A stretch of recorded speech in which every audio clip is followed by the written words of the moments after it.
గట్టి గున్న గున్న పోయ కుమ్మరల్ల చిన్నది. ఇగో గిదే ఇల్లు ఆడు మొన్న లగ్గం చేసి కట్టుకున్నాడు. ఆగు ఇప్పుడే అద్దురా రాండి ఆగుండి. ఓ సాతగాని సరూపా గున్న గున్న పోయ మా చుట్టాలు వచ్చి రాయే నీ రీల్స్ నేను బొందబెట్ట. ఇగో మాకు మొన్ననే లగ్గమైంది కదా సరు, ఇది మా చెల్లె, ఇది మా అక్క. ఒక కడ్డు సాతారం అక్క అని చెప్పవేంద్రా? ఇది మా సాతారం అక్క, బాగా మంచి మనసు, వాళ్ళు జోలికోదు. ఆవు మా తమ్మునికి తెలిసే. ఏడ్చావు అక్క నువ్వు మంచిదనివే. తమ్మ నువ్వు కూడా మంచోనివేరా.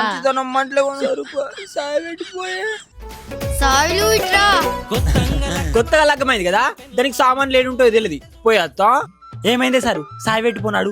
అయ్యోడుగా అవ్వడుగా జంగమని పట్టుకొని జామేసిందట. రోజుకు 10 మంది అయితే బుడ్లుంటే ఒడిసిపోవా? ఒడిసిపీకిందా? అయినా నాకు దగ్గర చుట్టాలు, పోయి ఎట్లన్నా పెట్టిపో పో. గుండెలో నరగిలిన బాధ. అగో ఏంది పిల్ల నువ్వేమో ఎర్రగ బుర్రగా మంచిగా ఉన్నావు. మా తమ్ముడేమో ఇప్పుడే కాట్లకెళ్ళి లేచినట్టు కర్రగా ఉన్నాడు. Flash back.